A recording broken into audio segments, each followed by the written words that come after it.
Congress President Mallikarjun Kharge hurled the terrorist jibe at Prime Minister Narendra Modi, which has now turned into a full-blown political war of words between the BJP and the Congress. In fact, a BJP delegation comprising of Union Parliamentary Affairs Minister Kiran Rijiju, Finance Minister Nirmala Sitharaman and Union Minister Arjun Ram Meghwal met the poll panel and demanded stringent action. Let's listen in first to the reaction of the union ministers.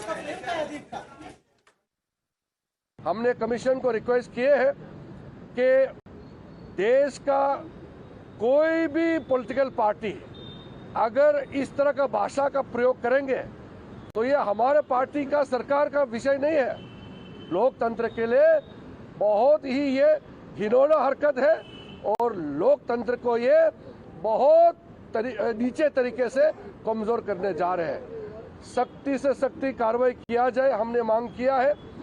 और हमने ये भी मांग किया है कि मल्लिकार्जुन खड़गे जी, Congress party पूरा देश के लोगों से माफी मांगे और इलेक्शन कमीशन उपयुक्त कार्रवाई करना चाहिए ताकि कोई हिम्मत ना करे कि देश के प्रधानमंत्री को आतंकवादी कहे, इसका जरूरत नहीं होना चाहिए। Bring to the notice of the commission that no less a person than the president of the Congress party and the leader of the opposition in Rajya Sabha has spoken in such condemnable words, and not just anywhere, not sitting with his friends. He went choosing an election-bound state, sitting there, addressing the media, and in that chose to call the Prime Minister a terrorist. It has been a pattern in the Congress party that they show some abusive language against the Prime Minister. And they repeatedly use it. There's no change or correction in their course. So not just the union ministers, now the Vice President of India, C.P. Radhakrishnan, has also spoken on this issue. And he said while addressing an event in Karnataka that sometimes he feels Mallikarjun Kharge cannot differentiate between black and white and terrorists or terror. I get a little difference with our Kharge ji, only a vision difference. Sometimes I feel Kharge ji don't differentiate between the black and white. Sometimes between the terrorist and the terror to the terrorist. Otherwise, I have no problem. He is a very good friend of mine. So let's take a look at what is the demand of the Bharatiya Janata Party, the delegation that met the poll panel. Number one, take immediate cognizance of the violation. This is their demand number one. There are other demands as well that they've submitted to the panel.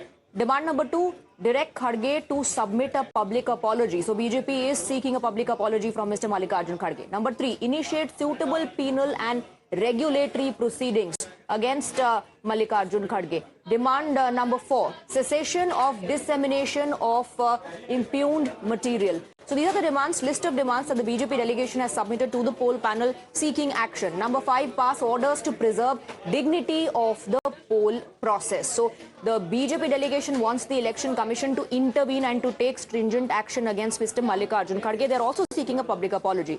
We also have a reaction coming in from the Chief Minister of Delhi, Rekha Gupta, who says that the Congress leaders have lost their mental balance.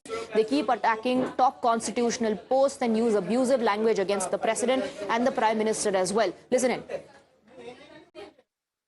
मैं निश्चित रूप में ये मानती हूँ और देश की जनता भी ये मानती है कि ये जो पार्टी है कांग्रेस पार्टी और इसके नेताओं का मानसिक संतुलन बिगड़ चुका है और देश की हर संवैधानिक संस्था को और संवैधानिक पद पे बैठे हुए गरिमामयी व्यक्तित्व को कोसने का इनका काम है। कभी इलेक्शन कमीशन को गाली देना, कभी लोकतंत्र को गाली देना, कभी आप राष्ट्रपति को कुछ बुरा भला बोल देना, कभी प्रधानमंत्री जी को कह देना। यहाँ पर किसी भी तरह का उनके अंदर वो ना उनका स्वभाव है, ना उनका जनता और देश के प्रति कोई मोह है। कभी सेनाओं को वो कोसते हैं। देश का नागरिक देख रहा है किस तरीके से इतने सालों तक देश पे राज करने वाली ये कांग्रेस पार्टी आज जब जनता ने उसको दुत्कारना शुरू कर दिया तो कैसे चरमराए हुए हैं, किस तरीके से भुर्राए हुए हैं कि वो कुछ भी बोल रहे हैं। आज कुछ भी स्पष्टीकरण देने से उसका कोई लाभ नहीं है, क्योंकि जनता समझ चुकी है कि किस तरह के जहर से वो भरे हुए हैं। वो जहर बार बार बाहर आता है और पूरा देश उसे देखता है। Now, Mr. Mallikarjun Kharge has issued a clarification that the opposition leaders are citing. Delhi Chief Minister Rekha Gupta says that clarification is not acceptable. So let's listen into that comment of Mallikarjun Kharge that led to this entire war of words, this massive controversy. How can they join with Modi, who is a terrorist and who won't believe in equality? His party won't believe in equality and justice. And these people are joining with them. It means that they are weakening democracy. So while the political face-off is escalating between the Congress and the Bharatiya Janata Party, we have a lot of reactions coming in from across political parties. Let's listen in to how the leaders are responding. देश के प्रधानमंत्री नरेंद्र मोदी जी आज पूरे देश की जनता के चहेते हैं और पूरे विश्व में उनकी जो छवि बनी है वो हमारे देश के लिए बहुत बड़ी बात है, बहुत गौरव की बात है। लेकिन कांग्रेस के नेता और खासकर खड़गे जी लगातार जिस भाषा का इस्तेमाल कर रहे हैं, उन्होंने अभी पीछे भी चुनाव के दौरान रैली में कहा कि सांप के बराबर हैं भाजपा और आरएसएस। जब ये अपने किए हुए कर्मों से सिमटते जा रहे हैं, जनता का इनसे विश्वास उठ गया, तो इनके अंदर की फ्रस्ट्रेशन बहुत अधिक हो गई है, खुद में इम्प्रूव कर नहीं पा रहे हैं, इसीलिए ऐसे बयान दे रहे हैं जिनका कोई तर्क नहीं है। ये कांग्रेस की मानसिकता पे बहुत बड़ा सवाल है और उनके खिलाफ एक्शन होना ही चाहिए। मोदी सबको डराते, ईडी, सीबीआई, पुलिस की भय दिखा के मोदी सबको डराते। जो कोई डराते है वो दहशत निर्माण करता है ना। हाँ, चुनाव लड़ते हैं इस दहशत में और जीत जाते हैं। खरगे साहब को यही कहना है, तुमको ये सब उसका परिणाम भुगतना पड़ेगा। ये डराने की भाषा जो है उसे ही दूसरे शब्द में टेररिज्म कहता है, political terrorism. It is the language used by both Mr. Modi and Mr. Tadipar and their own ally, Chandrababu Naidu, way back in 2019, had called Mr. Narendra Modi a terrorist because he was conspiring to, lock up all the minorities. And this is nothing. What Mr. Kharge Sahab has said is, because through the agencies, ED, IT, CBI, they are terrorizing the people. There is a tax terrorism. And what has got to say? There was a Malegaon blast, there was a Samjhauta Express blast, and they were called, even that one ex-MP of Bhopal was called as a terrorist. And BJP is full of such characters. Well, this is not the first time that personal jibes and insulting remarks have been made on the Prime Minister. There's a whole list of such comments that have been made in the past that the BJP has linked directly to Congress parties, the opposition's electoral loss. Let's take a look at the list. So the abuse was Modi is a maut ka saudagar. Who said that? It was Sonia Gandhi. The fallout, Modi returns as Prime Minister for third term in 2024. Let's take a look at the other comments. Insulting personal jibes. Manishankar Iyer said, Chaiwala can't become Prime Minister. The fallout, Congress lost 2007 Gujarat polls. And there are other comments as well in this list. Once again, Manishankar Iyer said Narendra Modi is a neech aadmi. The fallout, BJP swept 2014 general elections. And there are other leaders as well who've taken similar jibes and insulting remarks have been made against the PM. Rahul Gandhi, a leader of opposition in Lok Sabha, said, SC said Chaukidar chor hai. The fallout, BJP won 2017 Gujarat polls. Let's take a look at the other comments that are part of this list. Congress workers said, Modi teri kabar kudegi. These slogans, in fact, were raised. The fallout, forced to apologize to the top court. So here's a list of the abuse and the fallout. Now, the latest. Mallikarjun Kharge, the Congress president, has said Modi is a terrorist. Will there be a fallout of that as well? That will be clear on the 4th of May 2026 when the mandate comes. Let me go across to Mohit Bhatt, my colleague, who's getting us more details. So Mohit, this has led to a fresh political face-off between the Congress and the BJP. In today's development, we saw the BJP delegation comprising of union ministers asking the poll panel to take action.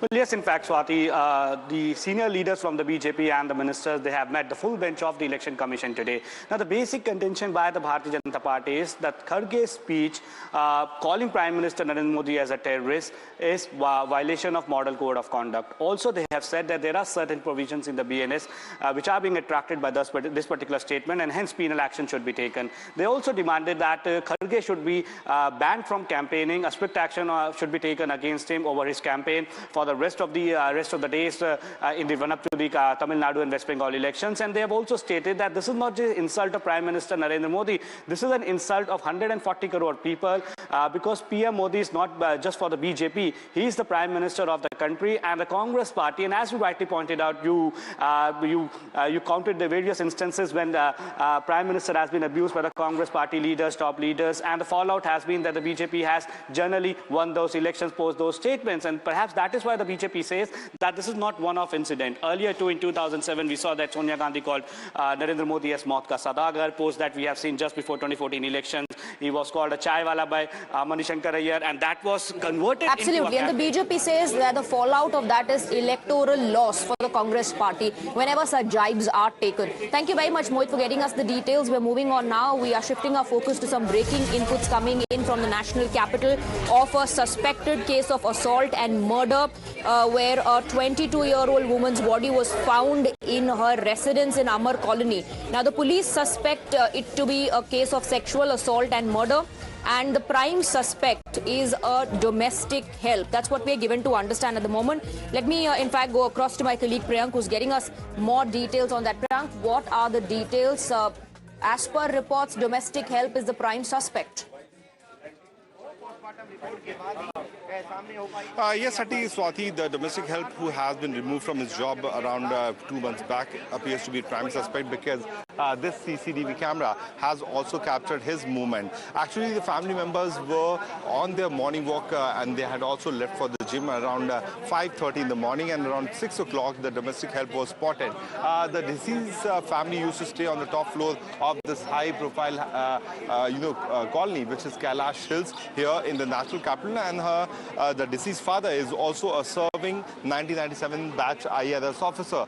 The senior officers have also formed multiple teams. What police officers have been telling us that the suspect came here to take revenge because he was removed from the job because the kind of monetary dispute which he used to have with the local shopkeepers because the family used to trust him. The senior officers are still arriving here at the spot. The victim was an engineering pass out and she was preparing for the UPSC exam, and the manner in which this brutal crime has been committed by the domestic help, by the former domestic help, where the victim strangulated body was found inside the house, and the family suspecting that this could have been done after a sexual assault also, is making this case more gruesome and gaudy, that too coming up from the national capital from a serving IAS officer's families. Absolutely. The details suggest, Priyank, that the parents were out for a walk.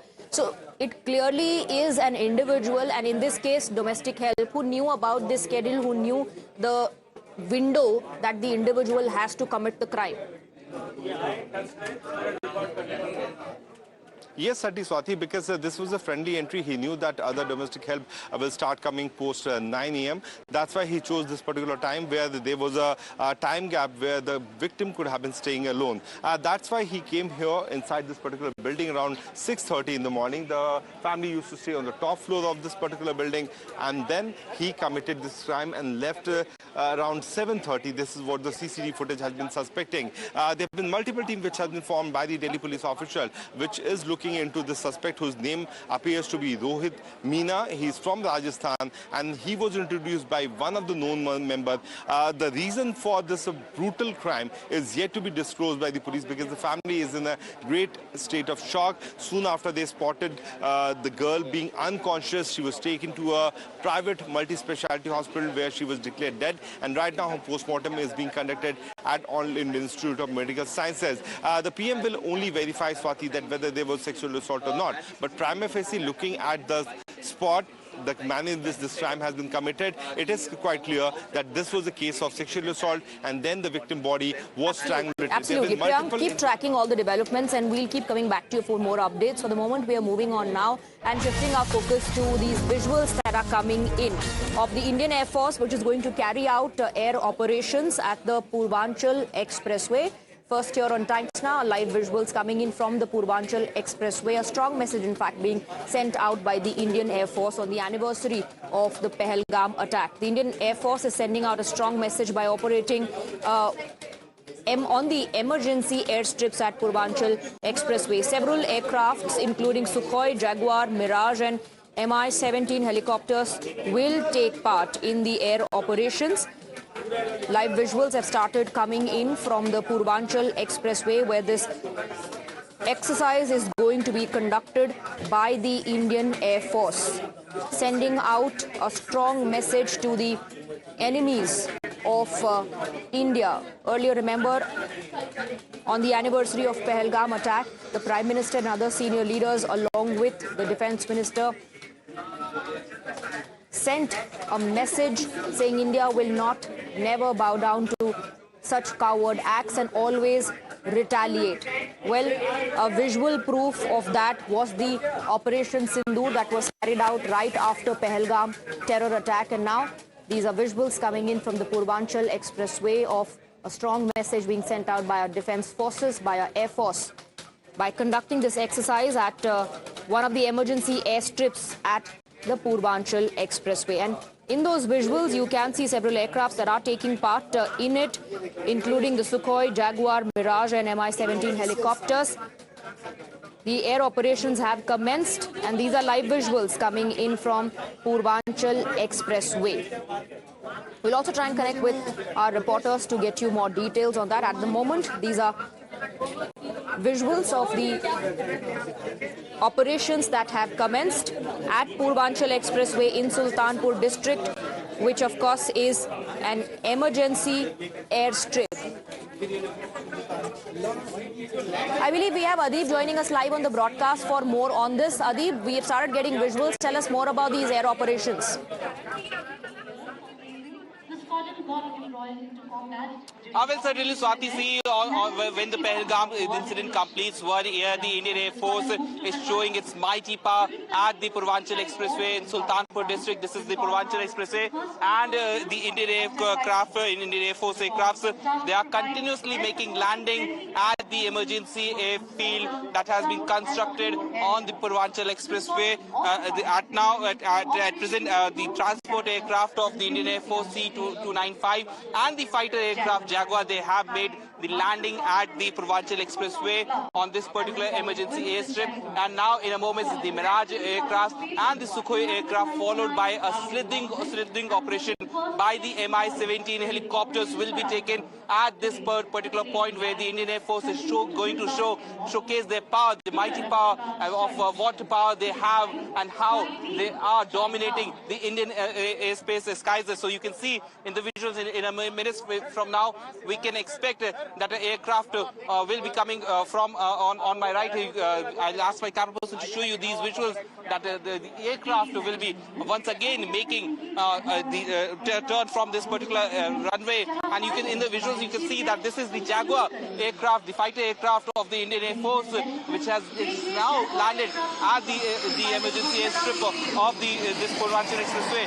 And now it is going to make a turn, and after that, this Jaguar aircraft will take off from this particular point. After that, multiple aircrafts that have been lined up for this air operation will be participating right over here. This is around 1.5 hours operation, the air operation, which will be conducted by the Indian Air Force at this very point in Purvanchal Expressway, Swati.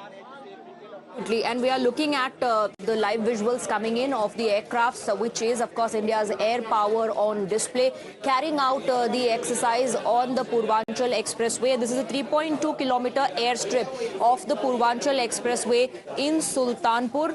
Featuring in this exercise are aircrafts like the Rafale, Sukhoi, Jaguar and Mirage.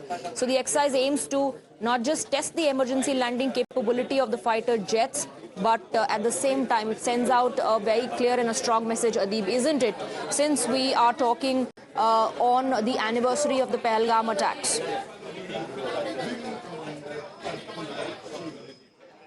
Well, certainly, Swati, and that's the whole point when this air operation started.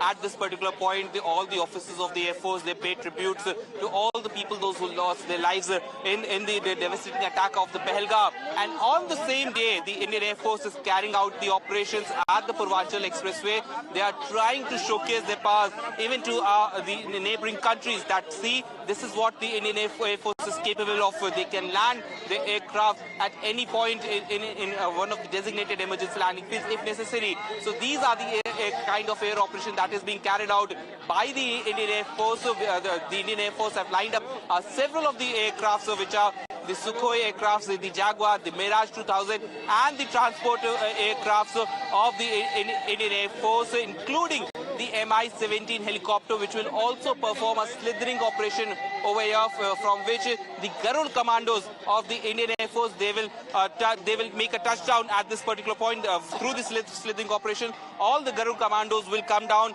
at this particular point. They will demonstrate an exercise that how they can secure any point if they need to secure this airstrip. This will also be demonstrated by the Garud commandos of the Indian Air Force, Swati.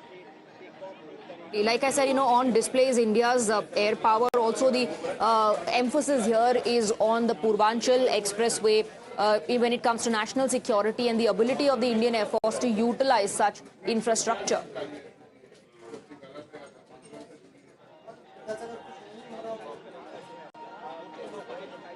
I will certainly, Swati, see not just the Purvanchal Expressway there, but Uttar Pradesh has multiple expressway.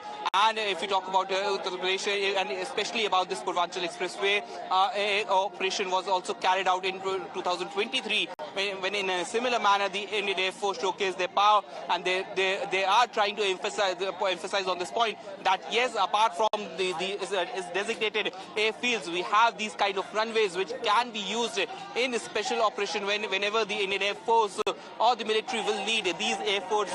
This designated airfields will be used for the landing. And in a moment from now, another aircraft of the fighter aircraft of the Indian Air Force will be making a landing. First, they will be doing a passover from this particular airfield, and after that, these aircrafts will be landing at this particular. Stay on with us. We also have Wing Commander retired Praful Bakshi joining us on the broadcast. Thank you very much. Your first comments on these visuals coming in of the exercise that is being carried out at Purvanchal Expressway, also coming at a time when we are looking at the anniversary of Pahalgam attack, sending out a strong message, isn't it? Yes, the message is very strong, but this concept has been appreciated very much. Even after, say, during Second World War onwards, a lot of countries had adopted this method.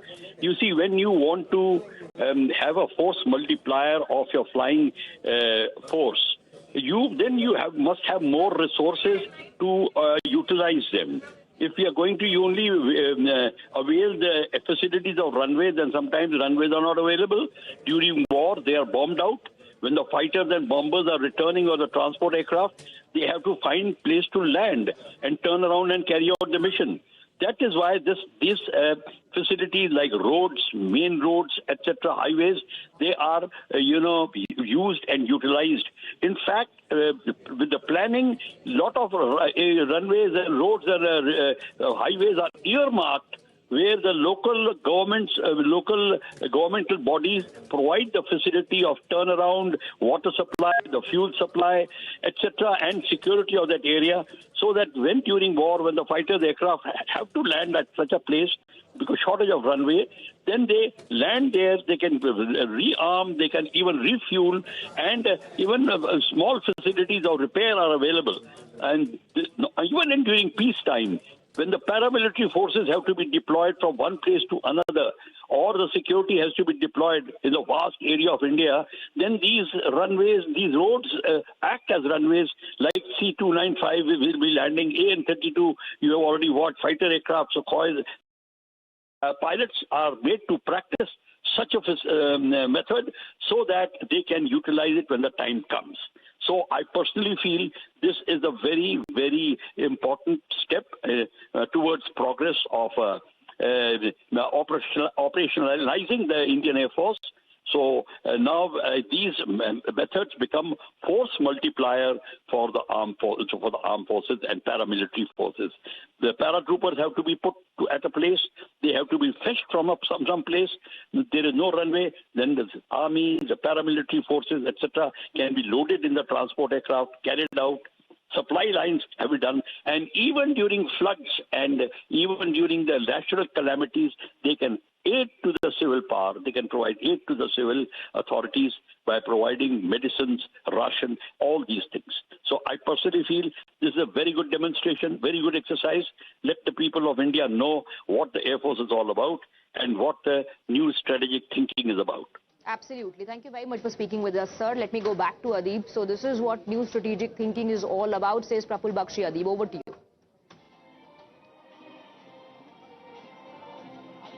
Well, certainly, Swati, and see, these are the kind of new strategy that the Air Force is using, as the commander was telling, that in case any of the airports or the designated air bases they are damaged in attack, such airfields can be used by the Indian Air Force in case of any emergencies, and that's why the Indian Air Force from time and again they have been practicing about for such operation. And right now, 2 Jaguar aircrafts they have fly past from these particular emergency landing field, and in a minute from now we can expect that these Jaguar aircrafts will be making landing in any minutes. In fact, you can see in the visuals that Jaguar aircraft is approaching at this emergency landing field, and within seconds this Jaguar aircraft will be making landing at this particular stretch of the Purvanchal Expressway, which is the emergency landing field. This is the airstrip part of the Purvanchal Expressway, and you can see in the visuals that how this magnificently this Jaguar aircraft this is landing at this Purvanchal Expressway, showcasing the power and the glory of the Indian Air Force. And you can see that this is a touch and go by the Jaguar aircraft. So in the visuals you can see that the Jaguar aircraft of the Indian Air Force, it is coming after making a touch and go at this particular point. Now it is moving from this particular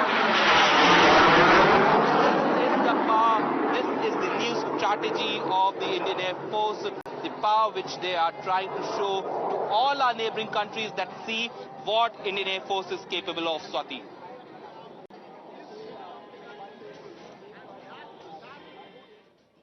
Absolutely, Adib. We are looking at these images and the significance of the exercise being carried out at a time when the entire country is paying their tribute to the victims of Pahalgam. Is not lost on anyone.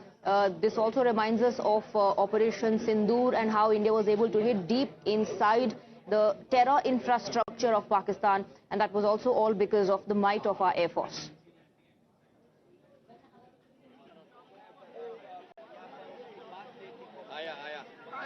Well, certainly, Swati, see, there were multiple points in Pakistan where the Indian Air Force carried out the strikes, and such aircrafts, whether it be Jaguar, Mirage or Sukhoi 30 MKI, these aircrafts were used in the Operation Sindoor, during the Operation Sindoor by the Indian Air Force, and those very similar aircrafts are being used at this particular air operation at the Purvanchal Expressway right now, when it is the time when we are remembering the victims of the Pahalgam. The Indian Air Force is paying their tributes by showcasing the power of the Indian Air Force at this particular point at the Purvanchal Expressway. So in the visuals you can see that another Jaguar, it has made a landing at this particular emergency landing field at the Purvanchal Expressway. And by this sound you can hear the power of the Indian Air Force with the kind of power these fighter jets are roaring throughout the skies in Uttar Pradesh and sending out a message to all the neighboring countries, showcasing the true power of the Indian Air Force, Swati. Absolutely, Adib. This is a very significant achievement indeed. And what we're witnessing on our screens is something to savor.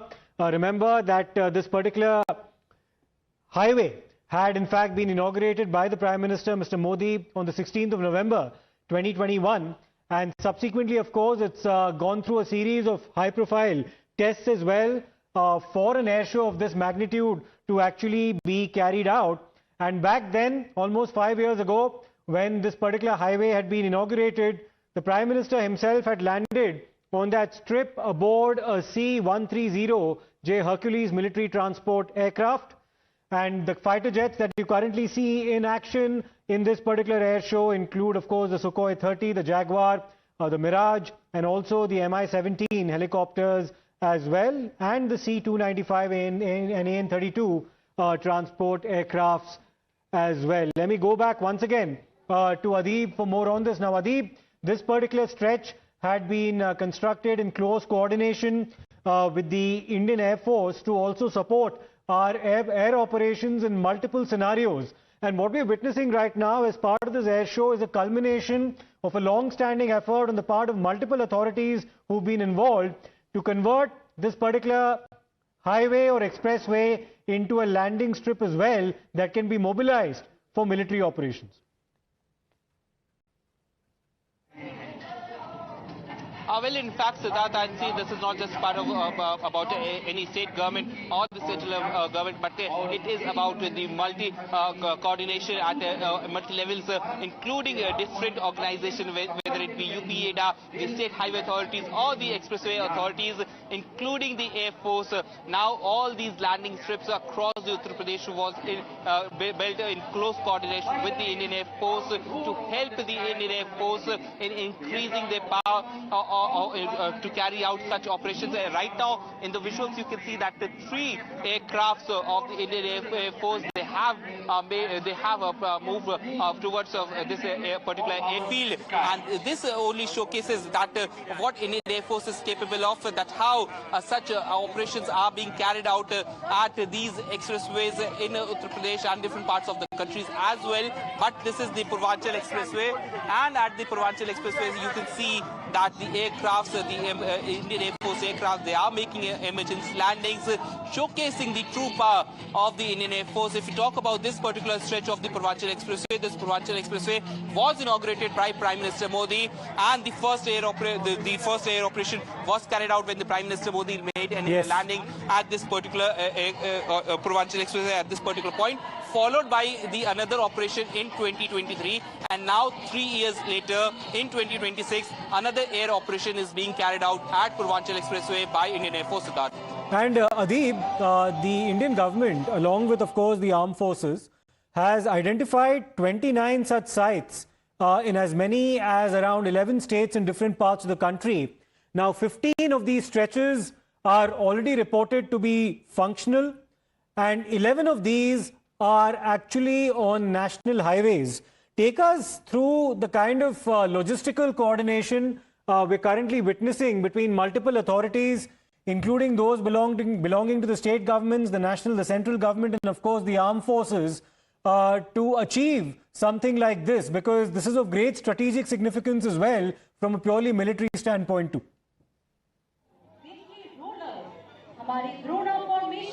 Well, definitely, Siddharth, to see carry out such an extensive air operation, there are multiple efforts that have to be made at different agencies, whether it be the state government or the Department of the State Governments or with the Central Armed Forces, including the Indian Air Force. So you can see at present, this is the Mirage aircraft. And if we talk about the part where about these such airfields across in India, several of these airstrips, they have been made functional. It takes immense hard work and close coordination between the agencies to carry out operations at such airstrips. In particular, it's not just about Uttar Pradesh, but Indian Air Force, in coordination with other state departments, they have built these emergency airstrips on around 15 airfields which are operational across the country to make such landings at the airstrips. So in the visuals you can see that another aircraft right now is moving from this particular emergency airstrip, showcasing the real power of the Indian Air Force, Siddharth. Stay with us, Adib, just to give our viewers a bit of a background as well. We also have Air Vice Marshal P.K. Srivastava joining us right now. Many thanks for speaking to us, sir. Just to give our viewers as well, simultaneously, sir, a bit of a background. Now, operational drills on the Purvanchal ELF had, in fact, witnessed around 10 aircraft, including fighter jets and also an AN-32 transport aircraft, undertake all these tests before, of course, culminating in what we're witnessing today, which is this kind of an exercise on this particular landing strip. There are 29 such sites, which have been identified in different parts of the country. 15 of these are already operational. And the first such strip that had actually been inaugurated by the government was in Barmer in Rajasthan. Tell us about the strategic significance, Air Vice Marshal Srivastava, what we're witnessing right now on our screens. If we take, let's say, some flashback and go into Op Sindoor and what we did to Pakistani Air Force, and we said that we have disabled 25% of the Pakistani Air Force. And you must have seen that we struck their runways, and in Sargodha we struck in the center of the runway where the two runways cross. The idea is that without the runway, you neither can take off nor land, and can create a huge crisis for any kind of aviation, especially in war, for the air forces. So the Indian Air Force reaching out to so many expressways, enabling them for landing, takeoff, it's a great, I would say, drive, and it has a lot of strategic significance in the sense now you have 29 more places from where you can take off, land, and they can be, when enemy really tries to attack us, they know that is not only the Indian Air Force, air bases or the civilian air bases. There are others also spread all over the country which can come in play. And this play is very important. The way we are testing out, it's not a mean thing, because to make an expressway capable of taking on the LCN of a fighter aircraft, of transport aircraft, and in this case the heavy transport aircraft, if all that goes through, you can keep your logistics alive, you can keep your fighter flying alive, you can keep your air defense and your offensive air force alive, and these are very, very strategic steps. They'll come handy in times of, what we call when the balloon goes up. Thank you very much, Air Vice Marshal Srivastava, for your perspective on this. We also have Air Commander Asminder Singh Bahal joining us right now. Good afternoon to you, sir. It's not just Uttar Pradesh that we're speaking of here. Of course, Uttar Pradesh has the Purvanchal ELF, it has the Ganga Expressway ELF as well, and the Yamuna Expressway ELF too. But you have far-flung areas, including those in the northeast as well, where such expressways have been built and have been rendered fully functional as well. So therefore, India has very strategically chosen about 28 to 29 spots in different parts of the country to implement this. Sir, can you just weigh in a bit on how spread out these ELFs are in different parts of the country? We'll in fact come back to Commander Asminder Singh Bahal in just a short while. But we'll go across to Adib once again, who's been reporting from the spot ever since this exercise began. Adib, it's also not just Uttar Pradesh. You also have I'll come back to Adib in just a bit. Let me go back once again to Air Commander Asminder Singh Bahal. Air Commander Bahal, we were talking about how India has chosen 29 strategic spots in different parts of the country, including Dibrugarh in the northeast. You already have 3 or 4 such expressways in Uttar Pradesh alone for this kind of an exercise. Tell us about the importance of what we're witnessing.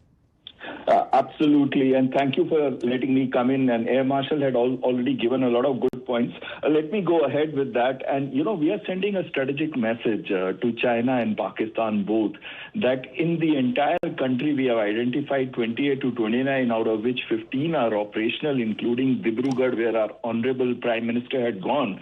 And we had carried out practice of Su-30, Jaguar, Mirage 2000, many more aircraft along with Airbus C295 and a ton of 32 aircraft. What we are telling them is that we are ready for rapid response.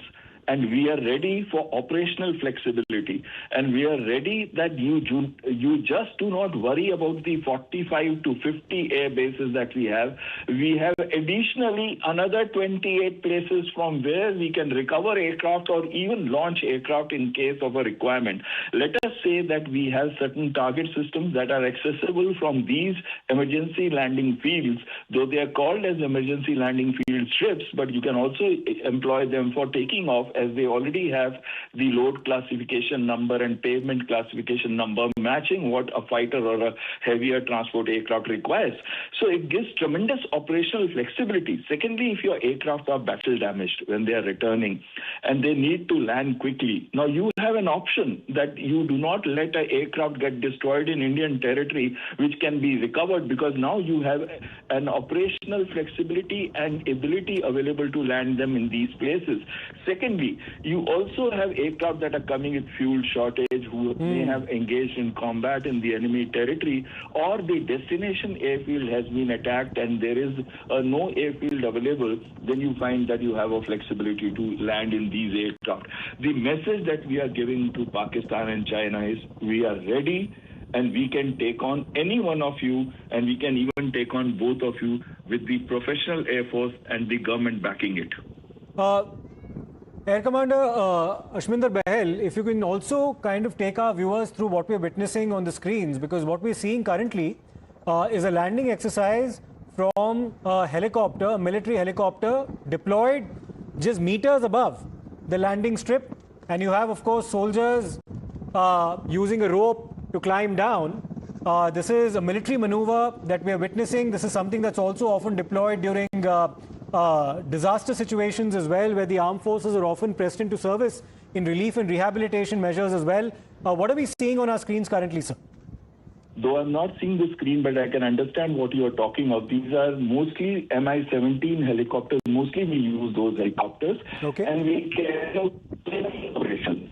Clearing operations means that we allow the soldiers to come down, clear to the ground, on a combat objective which is nearby. Downside, like if, for example, in it would have been slithered up or reached up. Either of them techniques could have been followed of getting those pilots recovered, or deploying of the combat personnel so that they can protect these pilots when they are being winched up. Now, similarly, these exercises are also carried out to deploy quickly in areas where you want to take over certain bridges, you hit at certain, or certain important command and control infrastructure. So you have the helicopters go at evading the radar, they come close to the target system, and now the ropes get deployed from where the combat crews slither down or the commandos slither down. These operations are normally carried out in contested airspaces, high-risk missions, but with great high outcomes. And that Mi-17 helicopter has also, of course, now landed on the airstrip.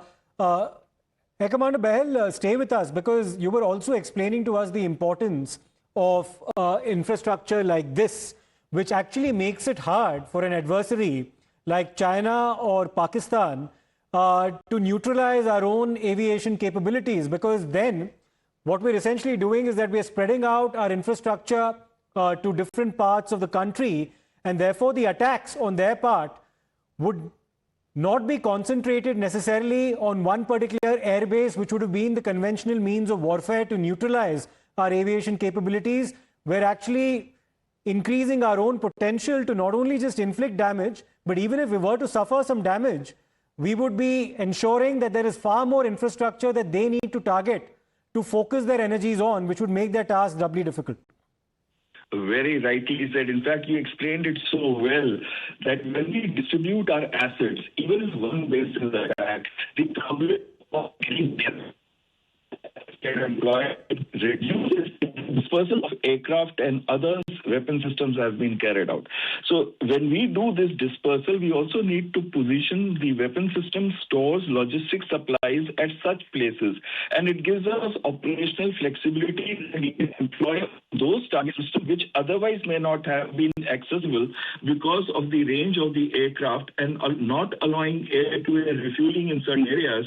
And therefore, you have these emergency landing fields that could also be employed. So you have covered two very important things. First is dispersal of critical assets, yes. And second is the operational flexibility that you have to hit at those target systems. And third is a strategic message that you are giving to both China and Pakistan not to mess with us, that even if you mess with us, we'll have a certain reserve facility available with us, both for launching and attacking your critical target systems. Right, Air Commodore Ashminder Bahal, thank you so much for your very perceptive insights into what we're witnessing currently on our screens. Many thanks indeed. Let me go back once again to Adib, who's been on the ground there covering this development. Adib, we've already spoken about how we're essentially distributing our military assets across different parts of the country, making it that much more difficult for the adversary to target us. And airstrips like these will also come in handy during disaster relief operations because the armed forces are very often pressed into service during natural calamities, earthquakes, floods, etc. And this, therefore, plays a dual role, a civilian role in terms of ensuring that disaster relief is also facilitated very quickly.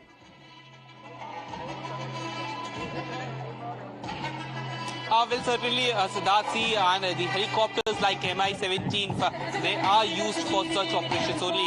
Whenever there is a natural calamity or a natural disaster, the Indian Air Force and the Indian Army, they have been deployed from time and again. The armed forces have been serving the people of the country in such a point, and these aircrafts, such as these helicopters, they come in handy in rescue and relief operations. What we just witnessed was a slithering operation by the Indian Air Force at the Purvanchal Expressway, where the current commandos, they came down from the Mi-17 helicopters through a slithering operation. And in the visuals also, you can see that how these Mi-17 helicopters are passing through the Purvanchal Expressway. And if you talk about not just the war preparedness, but these operations also help the armed forces to carry out search and relief operations during any natural disaster, whether it be the disasters in the all right, Adib, I just need to interrupt you because we also have Group Captain Devnath joining us right now. Good afternoon to you, sir. Group Captain Devnath, we've spoken about the multiple functions that an ELF of this nature, the current one, of course, in the Purvanchal Expressway that we're witnessing right now on our screens, the multiple functions that an airstrip of this nature can actually play. What's your view on how significant this is and the very fact that we have at least 15 such infrastructure fully functional across different parts of the country, among 29 that have been identified. So there are around 13 more that will be rendered operational in the near future.